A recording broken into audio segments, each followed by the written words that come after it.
Maulan nang dumating kami sa Gono Subong, isang Tiboli longhouse sa Lake Cebu na nagsisilbing tahanan ng kanilang sining, tradisyon at pamana. Dito sa South Cotabato na tinaguriang The Land of Dreamweavers, kung saan ang bawat hibla ng kultura ay hinahabi mula sa puso. Habang bumubuhos pang ulan, sinalubong kami ng mga batang tumutugtog sa loob ng Gono Subong. Masaya, magaan at totoo. Doon namin nakilala si Eliona at ang kapatid niyang si Moby. Si Eliona 4 na taong gulang pa lamang, pero nagsasanay na siya sa kadal tahu, ang tradisyonal na Tiboli dance na ang ibig sabihin ay true dance. Sa murang edad, tinuturuan na siyang maging tagapagdala ng kultura, hindi sa pamamagitan ng libro, kundi sa galaw, ritmo at damdamin.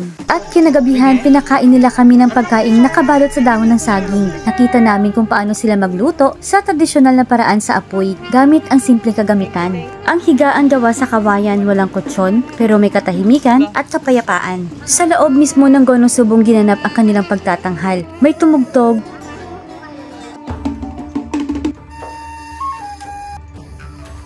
at may sumayaw.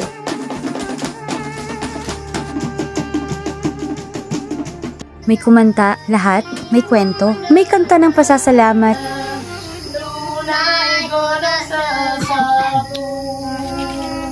May sayaw ng panliligaw.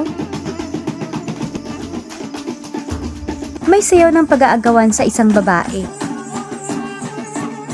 Lahat buhay, lahat bahagi ng kulturang ipinaglalaban nilang huwag mabura. Ang Gono Subong ay isang longhouse na gawa sa kawayan. Walang pintura, pero dito nakatala ang kasaysayan ng kanilang pagkatao. Isang bahay na nagsisilbing puso ng kanilang komunidad. Pagkatapos nag-bonfire kami sa labas, doon nagpatuloy ang kwentuhan at tawanan. Sa umaga kape ang sumalubong sa amin, kasama ng simpleng agahan, tahimik ang paligid at walang maingay.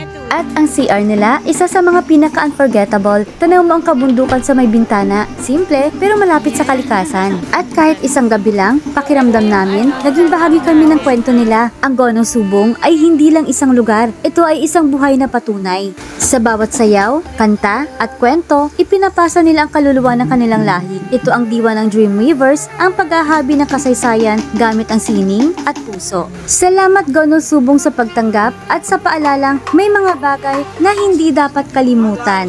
Thank you Province of South Cotabato sa pagdala sa amin dito sa puso ng kultura, sining at kwento ng mga Dreamweavers. Isa itong karanasang hindi namin malilimutan, isang buhay na aralin na dadalhin namin saan man kami mapadpad. We are John and Den of Pride of Panay. See you sa next vlog. Paalam!